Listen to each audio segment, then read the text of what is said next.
बिस्मिल्लाहिर्रहमानिर्रहीम, अस्सलाम वालेकुम। Subject of agreement lecture number 2। और आज के लेक्चर में हम बात करेंगे एग्जिस्टेंशियल कंस्ट्रक्शन और लोकेटिव इन्वर्जन्स क्या होती हैं, इनका अग्रीमेंट हम कैसे करते हैं। उसके बाद हम क्लेफ्ट सेंटेंसेस को देखेंगे और कुछ और रूल्स हैं सब्जेक्ट ऑफ अग्रीमेंट के जो हम डिस्कस करेंगे। तो सबसे पहले एग्जिस्टेंशियल कंस्ट्रक्शंस, ये जो देयर के साथ कंस्ट्रक्शन होती है जिसमें देयर आपका as a dummy subject use हो रहा होता है। तो देयर या हेयर के साथ जब हम कोई सेंटेंस बनाते हैं तो ये this is actually your dummy subject, ये है आपका वर्ब। और ये बेसिकली इसको नोशनल एग्रीमेंट भी कहते हैं। देयर किसके लिए यूज हो रहा है, अभी आपको यहाँ पे करना है actually you can say reverse agreement. आप इस द बॉय के अकॉर्डिंग अग्रीमेंट करेंगे, द बॉय कम्स देयर। और अगर देयर के बाद जहाँ पे प्लूरल नाउन होगा, ये प्लूरल है तो वो भी क्या होगा, प्लूरल होगा। तो हियर या देयर से सिंपली जब कोई हियर या देयर से सेंटेंस शुरू हो रहा होगा तो नॉर्मली हमारा जो होता है वो ऑर्डर क्या होता है, सब्जेक्ट वर्ब और ऑब्जेक्ट। अब जो देयर के साथ जब हम सेंटेंस लिखते हैं तो असल में आपका जो सब्जेक्ट होता है वो यहाँ पे होता है। तो आप इसको इसके अकॉर्डिंग रिवर्स में अगर सेंटेंस पढ़ेंगे तो आपको समझ आ जाएगी कि आपका ये सिंगुलर वर्ब लगेगा या प्लूरल वर्ब लगेगा। तो the boy comes there, the boys come there. अच्छा, देयर लिव्स या live an old woman and her children in the village.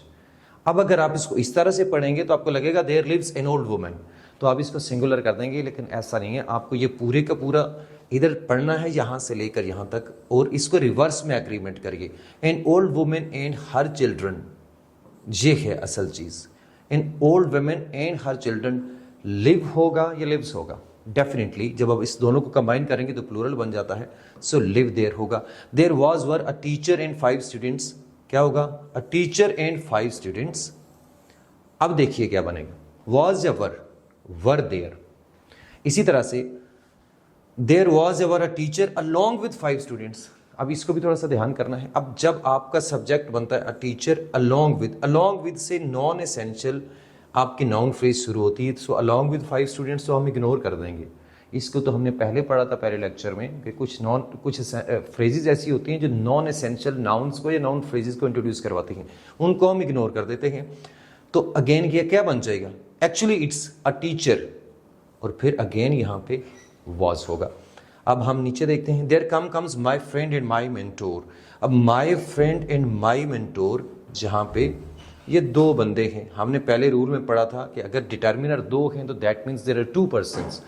तो अब ये जो रूल्स हैं अब वो उसी तरह से रहेंगे। आपने एक सेंटेंस के अंदर एक से ज्यादा रूल्स हैं तो सबको फॉलो करना है। तो यहाँ पे क्या बनेगा, माई friend and my mentor, comes नहीं होगा, कम होगा।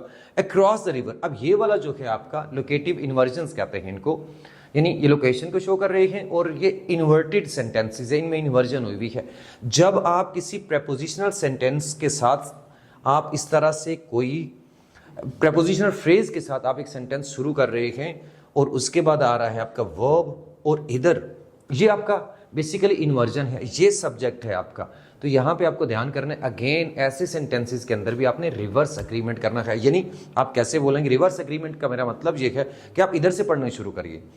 अ small town and 2 dependent villages were across the river, तो ये आपका वॉज नहीं होगा, वर होगा।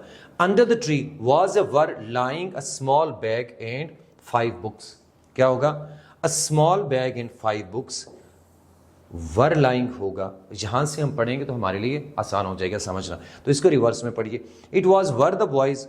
अब जब इट के साथ हम सेंटेंस लिखते हैं तो फिर क्या होता है, हेयर देयर, 3 चीजें आपको याद रखनी है, हेयर के साथ या देयर के साथ या प्रेपोजिशनल फ्रेज के साथ। जब प्रेपोजिशनल फ्रेज के साथ इन्वर्जन हो रही है उसका ध्यान करना है। जरूरी नहीं कि प्रेपोजिशनल फ्रेज के साथ हर दफा हम एग्रीमेंट रिवर्स में करेंगे। यूं भी हो सकता है, across the river there is a small town and 2, there are a small town and 2 dependent villages. तो यहां पे कुछ और भी हो सकता है, across the river a farmer and his 3 sons live, यूं भी हो सकता है। जब आपकी प्रपोजिशनल फ्रेज से सेंटेंस शुरू हो रहा है और उसके बाद आपका सब्जेक्ट नहीं बल्कि आपका वर्ब आ रहा है, उस सूरत में आपने रिवर्स में एग्रीमेंट करना है। हेयर देयर और प्रेपोजिशनल फ्रेज जब इन्वर्जन के साथ आती है। अब इट के साथ क्या होता है, it is something different, here there और है। इट के साथ जब आप करेंगे तो कोई भी सेंटेंस लिखेंगे तो आगे चाहे सिंगुलर है चाहे आपका प्लूरल है, वर्ब आपका सिंगुलर आएगा। It was a boy, it was a boys. It के साथ हमेशा हमेशा आपने सिंगुलर वर्ब लगाना है। आगे चलते हैं जी, नेक्स्ट रूल देखते हैं। नेक्स्ट हमारा क्या है, अ ग्रेट मैनी। अच्छा, ये है आपका रूल, बेसिकली है आपका कि आपको मैनी को कैसे यूज करना है। मैनी, अ ग्रेट मैनी और मैनी आ हम कैसे यूज करेंगे। मैनी आ या मैनी एन भी होता है, हम इसको कैसे यूज करेंगे। A great many people has a have, a great many के साथ प्लूरल वर्ब लगता है, मैनी पीपल के साथ भी प्लूरल वर्ब लगता है। मैनी आ के साथ आपको सिंगुलर वर्ब लगाना है और सिंगुलर नाउन भी लगाना है। अब इसको आप इस तरह से भी देख सकते हैं, थोड़ा सा अगर लॉजिकली आप इसको देखें तो आपको बड़े आराम से समझ आ जाएगा। आप यहां से पढ़ना शुरू करिए, मैनी आ, अब आ के बाद वोटर आएगा या वोटर्स आएगा, definitely it's a voter not voters. जब आ वोटर हो गया तो आ वोटर हैज होना चाहिए, हैव होना चाहिए, तो आपको पता चल जाएगा हैज है, तो मैनी आ वोटर। इसी तरह से अब यहां पे मैनी आ नहीं लगेगा, जरूरी नहीं कि it's not always many a, depend करता है। जब अब इंटेलिजेंट बॉय लिखा हुआ है तो ऑब्वियसली यहां पे क्या लगेगा, एन लगेगा, आ नहीं लगेगा। Many an intelligent boy has, an intelligent boy ही होता है, एन इंटेलिजेंट बॉयज नहीं हो सकता। और एन इंटेलिजेंट बॉय होगा तो बॉय हैज फेल्ड होगा, हैव नहीं होगा। तो इसको अगर आप इस तरह से करेंगे तो बड़े आराम से आपको समझ आ जाएगा। नेक्स्ट देखते हैं, नेक्स्ट रूल हमारा क्या है। ये वही लिखा हुआ है मैनी आ वाला। हम आगे चलते हैं जी। आ नंबर ऑफ के साथ हम प्लूरल नाउन लगाते हैं, प्लूरल वर्ब लगाते हैं। द नंबर ऑफ के साथ प्लूरल नाउन लगता है, दोनों के साथ नाउन प्लूरल ही होगा लेकिन सिंगुलर वर्ब लगेगा। अ नंबर ऑफ सेंटेंसेस पढ़ लेते हैं, examples. A number of cases of diphtheria has have been. A number of का मतलब एक्चुअली होता है a number of is equal to many, बहुत सारे। और द नंबर ऑफ का मतलब होता है तादाद, जिसको उर्दू में आप कहते हैं, ठीक है। तो आ नंबर ऑफ केसेस, बहुत सारे cases have been reported. The number of cases has have increase. अब द नंबर ऑफ केसेस का मतलब है केसेस की तादाद, केसेस का नंबर इंक्रीज हो गया है, तो ये सिंगुलर है, हैज लगेगा। The total number of stars in the universe is are something. अब यहां पे द टोटल नंबर ऑफ या द नंबर ऑफ, इसका एक ही मतलब है, ठीक है। So it's the number of, तो इसके साथ हम क्या लगाएंगे, इज लगाएंगे। आगे है जी, more than one plus noun plus singular verb और more plus plural noun plus then one.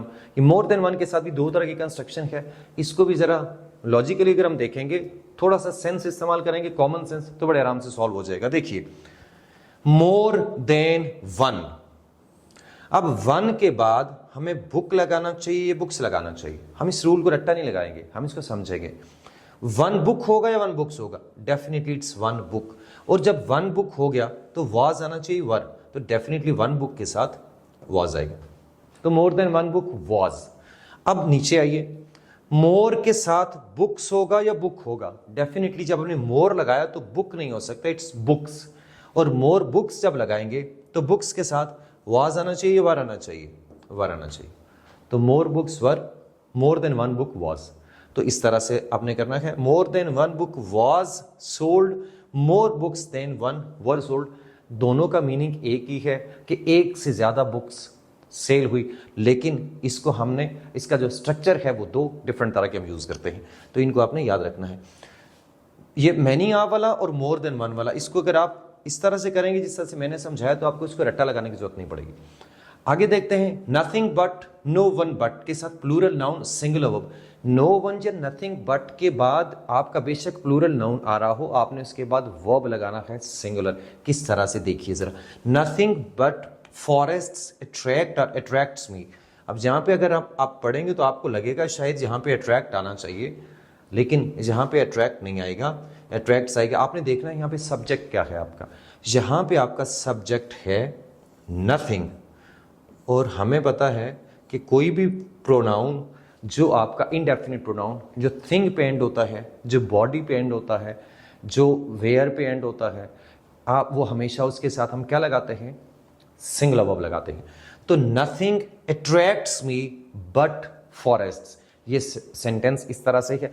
ये जो आपका असल में है क्या, बेसिकली मैं थोड़ा सा एक्सप्लेन करता हूं इसको। ये जो बट है ना आपका, ये आपका कंजंक्शन भी होता है और हर जगह कंजंक्शन नहीं होता, कहीं पे ये प्रेपोजिशन के तौर पर भी फंक्शन करता है। अब हमें कैसे पता चलेगा ये कंजंक्शन है या प्रेपोजिशन है? It's very simple.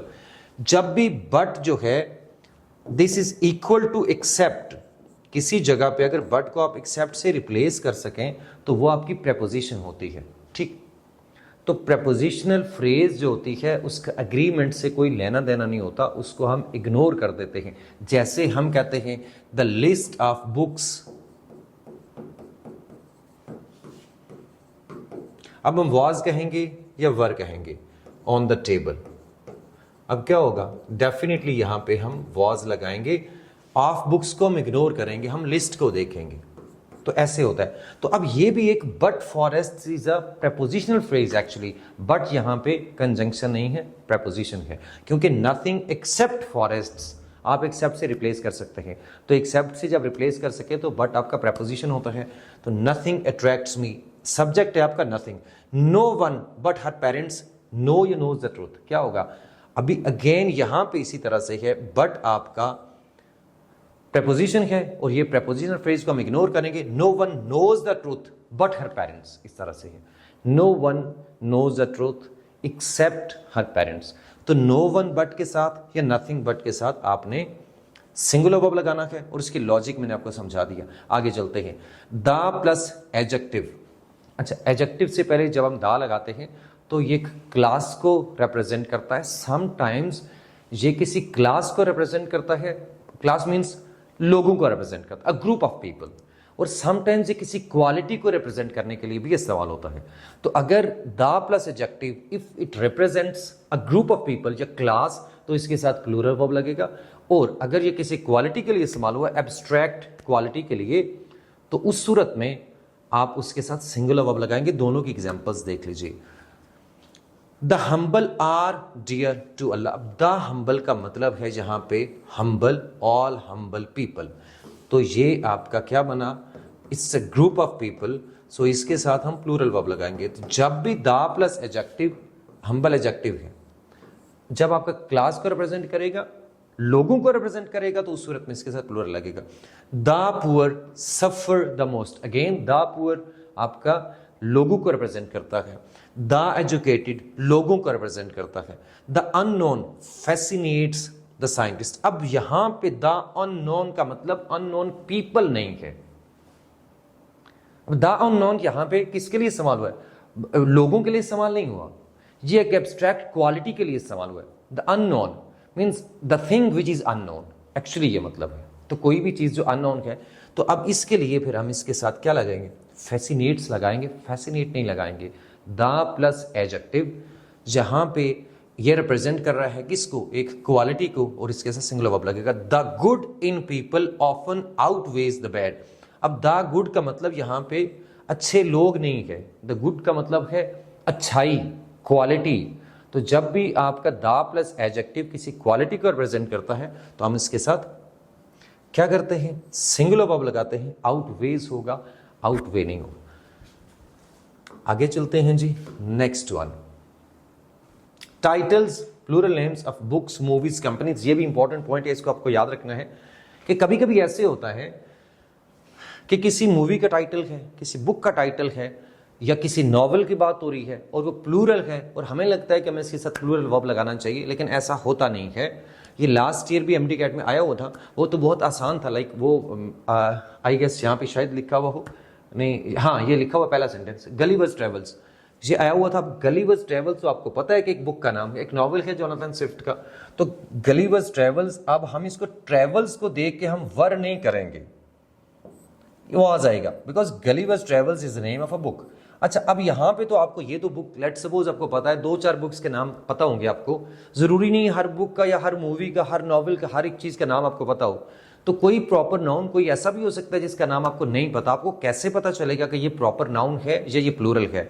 तो आसान बात है, जैसे ग्रेट एक्सपेक्टेशंस, तो ग्रेट एक्सपेक्टेशंस भी नॉवल है। अब ये ई कैपिटल है, जी तो डेफिनेटली स्टार्ट है, कैपिटल होगा, ई भी कैपिटल है। इसका मतलब ये हुआ जब ये कैपिटलाइजेशन हुई होगी तो आपको इससे पता चलना चाहिए, चाहे आपको वो बुक का या वो नॉवल का पता है या नहीं पता, आपको इस कैपिटलाइजेशन को देखना है।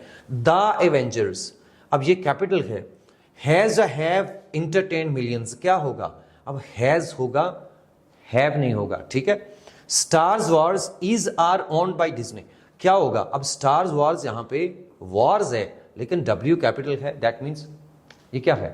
ये आपका एक प्रॉपर नाउन है, फ्रेंचाइज है, तो इसके साथ आप क्या लगाएंगे? इज लगाएंगे।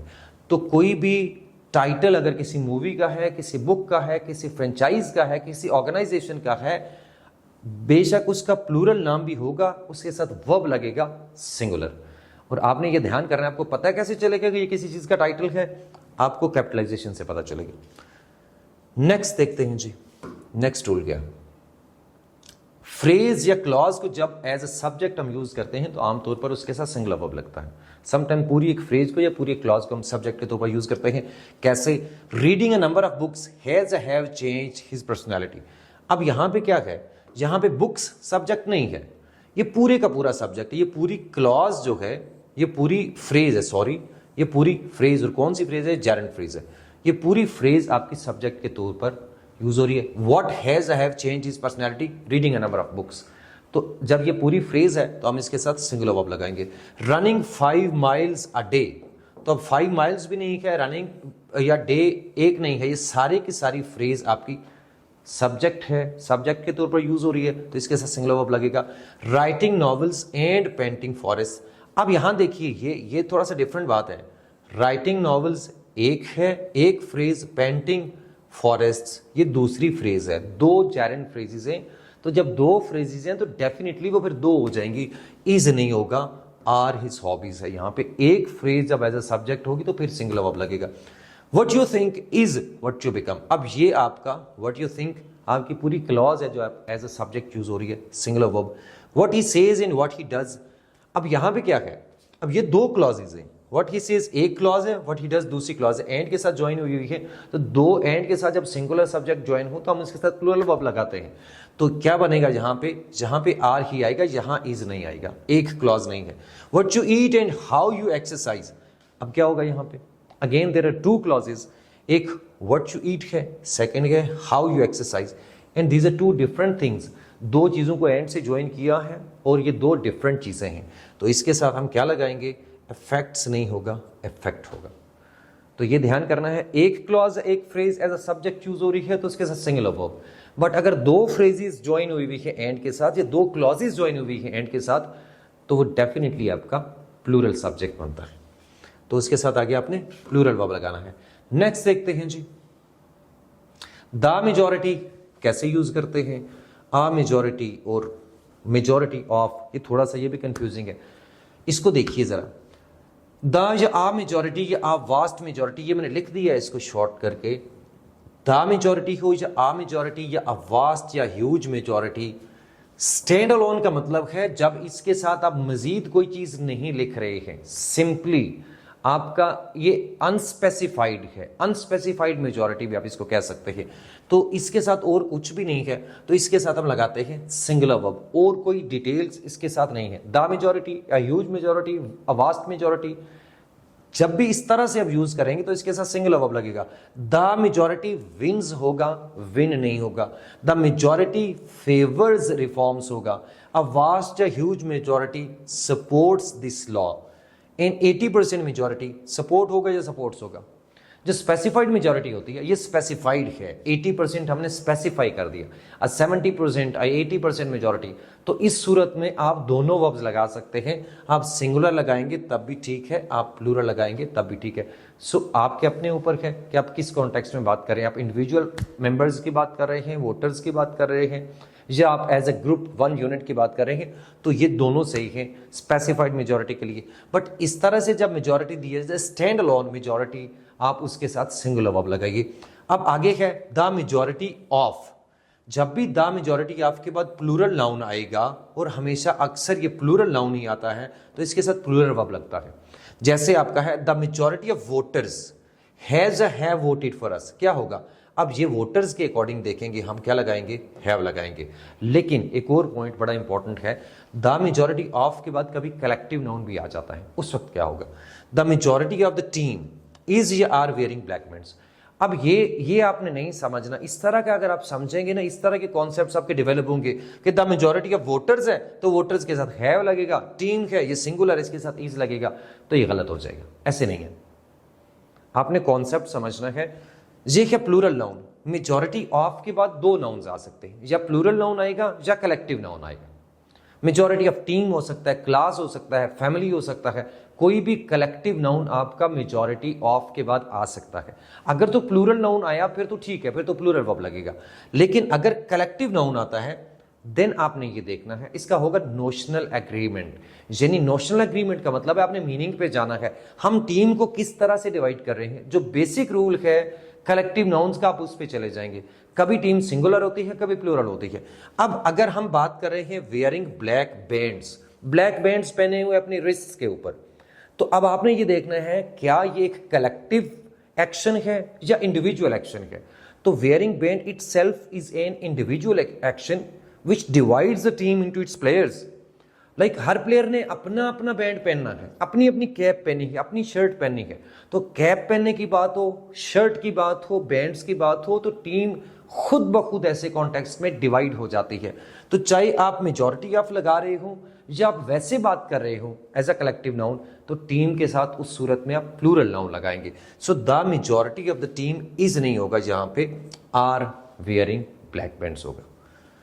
I hope this is clear. अब हम आगे चलते हैं। The subject separated from verb, अगर एक सब्जेक्ट को आप वर्ब से अलग कर देते हैं, किसके साथ? एक किसी फ्रेज या क्लॉज से। समटाइम्स ऐसे होता है कि एक सब्जेक्ट आता है, एक लंबी सी फ्रेज या एक लंबी सी क्लॉज आ जाती है आगे, और वो दूर करके वर्ब लिखा होता है, तो हमें आइडेंटिफाई करना मुश्किल होता है कि असल में इस सब्जेक्ट का वर्ब कौन सा है या इस वर्ब का असल सब्जेक्ट कौन सा है। तो सही तरह से देख के आपने, कोई लंबा सा सेंटेंस हो तो उसको जरा गौर से पढ़ना है और असल वाला सब्जेक्ट आपको आइडेंटिफाई करना है। एग्जांपल्स देखते हैं हम कैसे करेंगे। जैसे ये जो फ्रेजेस होती है ना, जो भी फ्रेजेस हैं आपकी, जैसे प्रेपोजिशनल फ्रेज है तो इसको तो हम इग्नोर कर देते हैं स्ट्रेट अवे, चाहे वो शॉर्ट सी है चाहे वो लंबी सारी फ्रेज है, तो आप इसको इग्नोर करेंगे। The list of the books नहीं होगा, the list of the books यानी अग्रीमेंट में नहीं आएगा, ये कट जाएगा। The list is on the table. A pride of Lions, a pride of Lions, अब इसको इग्नोर करेंगे। Pride of Lions was. The box of chocolates, तो ऑफ चॉकलेट्स प्रेपोजिशनल फ्रेज है, इसको इग्नोर करिए, वाज होगा। द अमेरिकन बिल्ड टाउन, ये आपका पीटीबी की बुक में से है। The American built town of cottages, peach trees and theatres was were silent, क्या होगा?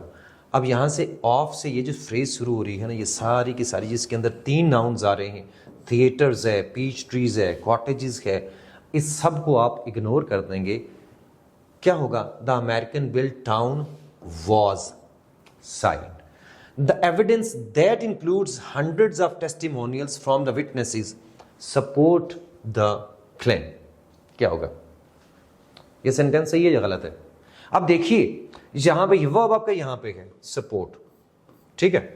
अब इससे पहले विटनेसेस आ रहा है, इससे पहले टेस्टिमोनियल्स आ रहा है, इससे पहले हंड्रेड्स आ रहा है। अब इतनी सारी चीजें आ रही हैं, क्या ये इसमें से कोई हमारा सब्जेक्ट है या कोई और हमारा सब्जेक्ट है? इधर एविडेंस आ रहा है, तो असल सब्जेक्ट क्या है ये आपको देखना है। सिंपल बात ये है, आसान बात ये है कि ये जो आपका होता है ना रिलेटिव क्लॉज, दैट से लेकर यहां तक, अब इसके अंदर जितने सारे भी वर्ब्स आएंगे, अगर कोई वर्ब आ रहा है, इसके अंदर एक ही वर्ब आ रहा है यहां पे इंक्लूड, इसके अंदर जो भी आ रहा है उसका एग्रीमेंट होता है इसके साथ, इसके अकॉर्डिंग, ठीक हो गया। अब एविडेंस की वजह से हमने यहां पे इंक्लूड्स लगाया, ठीक है। अच्छा, अब जो ये वाला ये जो बाहर है, अब यहां पे तो इस तरह की सूरत हाल है कि जो इसका जो ये रिलेटिव क्लॉज है, रिलेटिव क्लॉज का जो एंटीसीडेंट है यही इस अगले वाली क्लॉज का सब्जेक्ट भी है। तो अब यहाँ पे ये रिलेटिव क्लॉज को आप अलग से इसको आप रिमूव कर सकते हैं यहाँ से जब अग्रीमेंट की बात करें। समटाइम्स ऐसे होता है कि इससे पीछे एक और सब्जेक्ट लिखा होता है, ये वाला रिलेटिव क्लॉज का सब्जेक्ट होता है और असल वाला सब्जेक्ट कुछ और होता है, जैसे वन ऑफ कहते हैं या टू ऑफ कहते हैं, सम ऑफ कहते हैं उस सूरत में। बट अभी ये तो सिंपल सेंटेंस है एक। अब सिंपली आपने क्या करना है कि इसको रिलेटिव क्लॉज को आपने निकाल देना है बीच में से। द एविडेंस सपोर्ट होगा या सपोर्ट्स होगा, डेफिनेटली सपोर्ट्स होगा दिस क्लेम। तो इस तरह से करना आपने। अब आगे चलते हैं जी। ऑल क्लेफ्ट क्लॉजेज या व्हाट क्लेफ्ट क्लॉजेज। अब क्लेफ्ट क्लॉजेज एक खास तरह की कंस्ट्रक्शन होती है जिसमें हम एक सेंटेंस को दो क्लॉजेज में डिवाइड कर देते हैं for the sake of emphasis. But cleft clauses हमारा टॉपिक नहीं है, ये और तरह की भी क्लेफ्ट क्लॉजेज होती है, इट वाली भी होती हैं, कुछ और भी होती हैं। हमें सिर्फ ये देखना है अग्रीमेंट के पॉइंट ऑफ व्यू से दो तरह की क्लॉजेज हैं, एक WH वाली क्लेफ्ट क्लॉजेज, एक ऑल वाली क्लेफ्ट क्लॉजेज, जिसमें अक्सर हमसे गलती हो जाती है अग्रीमेंट में, हमें पता नहीं होता और इस पे अक्सर बात भी नहीं होती। अब ऑल क्लेफ्ट क्लॉज या व्हाट, जैसे ये देखिए जरा जो लिखी हुई है, what he needs is money, ये तो सिंपल है, अब सबने यहां पे इजी लिखना है। अब अगले वाला सेंटेंस पढ़िए, all he needs is are a few sincere friends. तो आपको लगता है क्या क्या होना चाहिए यहां पे? देखिए, अगर आपको ये लगता है कि हम सिंसियर फ्रेंड्स के अकॉर्डिंग करेंगे और ये आर आएगा, इधर फ्रेंड होता तो इज होता, फ्रेंड्स होता तो आर होता, तो आप गलत है, ऐसे नहीं होगा। ऑल क्लेफ्ट क्लॉज जो है उसका एग्रीमेंट हमेशा हम सिंगुलर वर्ब लगाते हैं। दिस इज बेसिकली कॉम्प्लीमेंट, ये कॉम्प्लीमेंट है, इसका अग्रीमेंट के साथ कोई ताल्लुक नहीं होता। यहां पे आपका सिंगुलर वर्ब लगे, सिंगुलर नाउन हो या प्लूरल नाउन हो। All he needs, all he wants, all I want, all he desires, जब ये होगा ऑल एक्चुअली आपका सब्जेक्ट है, ये भी सब्जेक्ट नहीं है, ये तो आपकी रिलेटिव क्लॉज है। अब ऑल जो है इसके साथ हम सिंगुलर वर्ब लगाएंगे, all is few sincere friend, so all he needs is a few sincere friends होगा। ठीक है, आगे देखते हैं। What annoys me most is are is false promises. अब अगेन क्या है, अब व्हाट इसका सब्जेक्ट है, फॉल्स प्रोमिसेस सब्जेक्ट नहीं है, ये कॉम्प्लीमेंट है। तो कॉम्प्लीमेंट चाहे प्लूरल हो चाहे सिंगुलर हो, व्हाट क्लेफ्ट क्लॉज के अंदर भी हम सिंगुलर वर्ब लगाते हैं। What annoys me most is, all I want is या आर, यहां पे भी क्या है, all is. A cup of coffee and a book plural हो जाता है, लेकिन यहां पे भी हम क्या लगाएंगे, सिंगुलर वर्ब लगाएंगे। ऑल या व्हाट क्लेफ्ट क्लॉजेज जो होती हैं उसके साथ हम सिंगुलर वर्ब लगाते हैं। इसकी फर्दर एक्सप्लेनेशन है कि हम क्यों लगाते हैं, कैसे ऑल या व्हाट आपका सब्जेक्ट बनता है, लेकिन मेरा ख्याल है आपको सिर्फ अभी इतना याद रख लेना चाहिए। Maybe in some other lecture I will explain कि ये क्यों लगाते हैं, इसके पीछे लॉजिक क्या है। अब इसी तरह से मैं एक और सेंटेंस लिख लेता हूं, where I love to spend time is या are villages। क्या होगा, अब वेयर वाली ये भी क्लेफ्ट क्लॉज है, तो वेयर क्लेफ्ट क्लॉज के साथ भी हम इज लगाएंगे, आर नहीं आएगा। इसका सब्जेक्ट है वेयर, और वेयर का यहां पे मतलब है वेयर का द प्लेस। तो the place I love to spend time, तो द प्लेस सिंगुलर होगा। जब इसी तरह से हम व्हाट लगाते हैं तो व्हाट का मतलब होता है द थिंग, तो द थिंग के इक्वल है। तो आप इस तरह से आप समझेंगे तो आपको सही क्लियर हो जाएगा कि ये इसके साथ सिंगुलर वर्ब लगता है। I hope this is clear. आप सिंपली इतना याद रख लीजिए कि व्हाट या WH वाली, व्हाट वाली या वेयर वाली या ऑल वाली क्लेफ्ट क्लॉजेज जो भी हैं उसके साथ आपने सिंगुलर वर्ब लगाना है। That's all for today. और सब्जेक्ट ऑफ अग्रीमेंट का टॉपिक हमारा यहाँ पे खत्म होता है। If you have any question related to this topic, कोई भी आप पूछना चाहें तो आप कमेंट बॉक्स में लिख सकते हैं।